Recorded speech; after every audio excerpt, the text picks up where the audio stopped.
Right.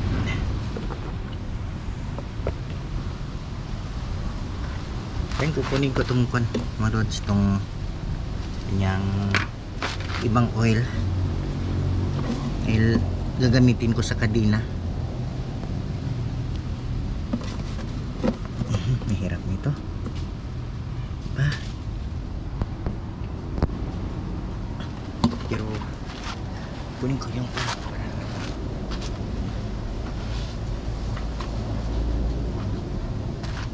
yan para mamaya diretso na.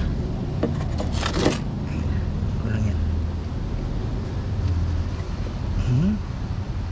Mapula pa, mamula-mula pa, pero mahirap na.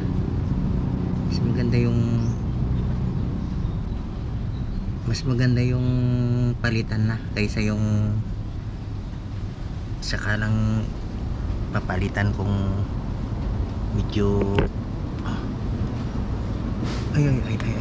ay punta na lahat dito.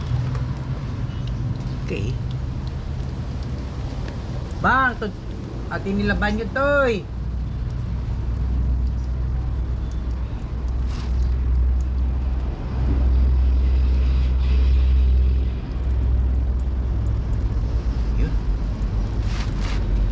Lahat dito sa 1 litro. Right. 1 liter. Ginagawa yung oil niya. Okay. Okay pa siya. Oh, may itim-itim na nga.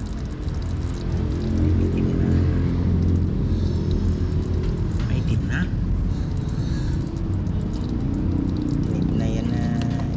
Bang! Nilaba.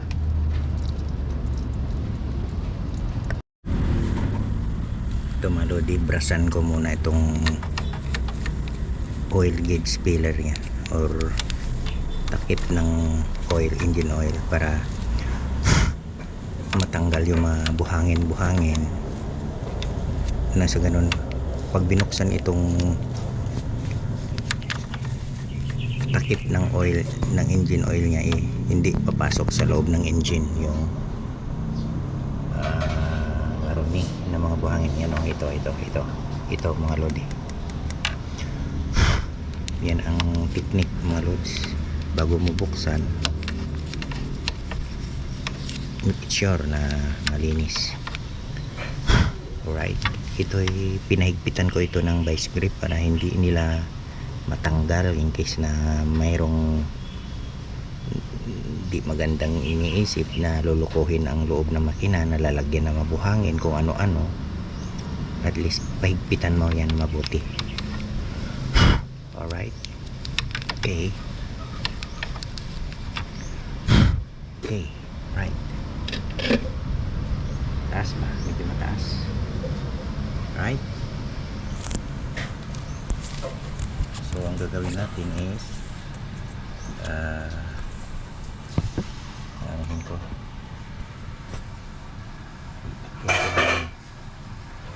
may script ito. So ito na mga lodi, naglagay ako ng basahan dito sa vice grip para hindi masisira itong kanyang right. Ayun, tanggal na ito ang pinangipit ko. Lagyan ko ng vice grip basahan dito sa mga ngipin-ngipin yan para hindi masisira itong takip niya dahil plastic lang yan. Right. Okay, yan. Okay. Alright. Ito ang gauge niya. Okay, so yan. Pupunasan natin yan mamaya. So ito. Oh, hindi maitim-itim na siya. Right. Okay. Alright. Pahigpitan ko na itong drain plug Lodi. Yan. Then maglalagay na ako ng oil. Yes. Wala akong torque wrench kasi bibili pa ako. Dapat torque wrench itong magpapahigpit nito. Pero ito itinatsyantya ko na lang para hindi siya ma-over sa pagpahigpit. Yan. Mahirap na eh.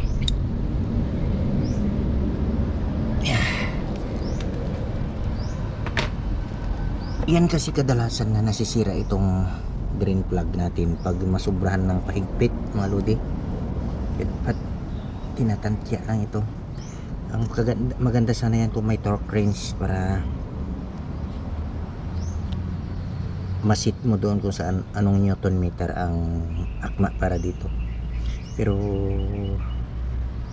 tinantya ko na lang ng hindi mahigpit masyado para hindi siya sobrang higpit dahil masisira ang thread kung masobrahan ng higpit.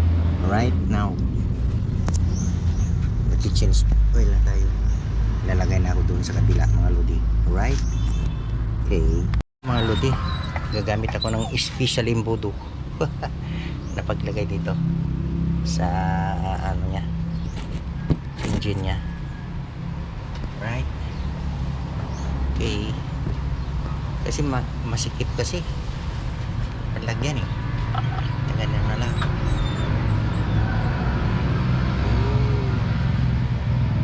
Special embudo. Right.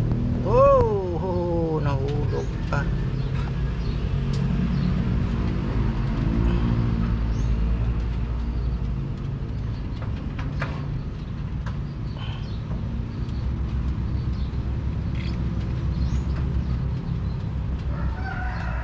Mahulog. Ayan. Natatapon. Ito man. Sayang. Parang mali yata ito ating buto ah. Ha?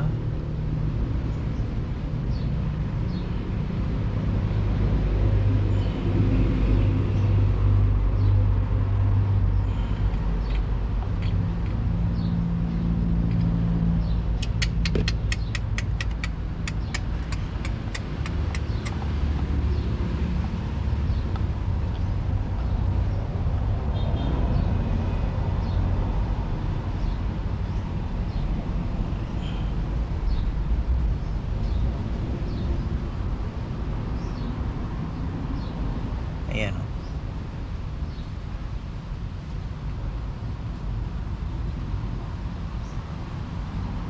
Isang litro 1.2 itong oil nito, mga lodi, itong Winner X 1.2.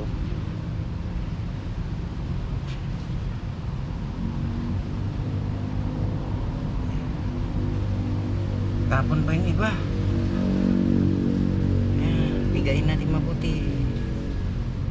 Dahil mahal ang oil, lahat mahal, pati gasolina mahal. Mahal na lahat na bilihin. Pati gas mahal. Tayo nito, paano ito? Lahat na lang nagmamahal.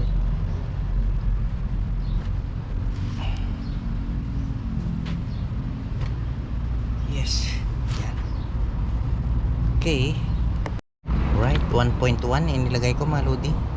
Para at least hindi masyadong marami.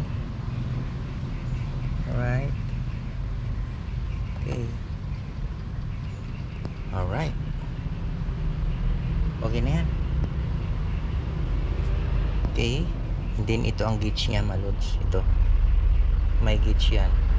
Yan. Okay. Alright. Now i-gauge natin kung hanggang dito ba sa taas. Mahirap ng marami eh. You know? Medyo parang kulang pa. kulang pa. Ang ganda kung dagdag pa tayo. Mahirap na. Kulang pa. Kasi nasa 1.2 ito eh. Diba?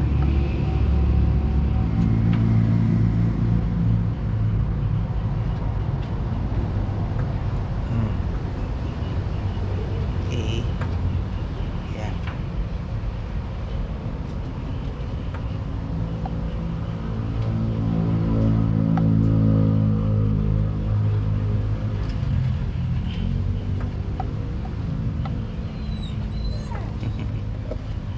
Ganda ng imbudo ko eh.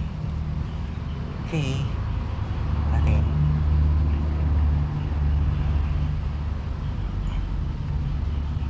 Ayun, okay na mga lods. Yan.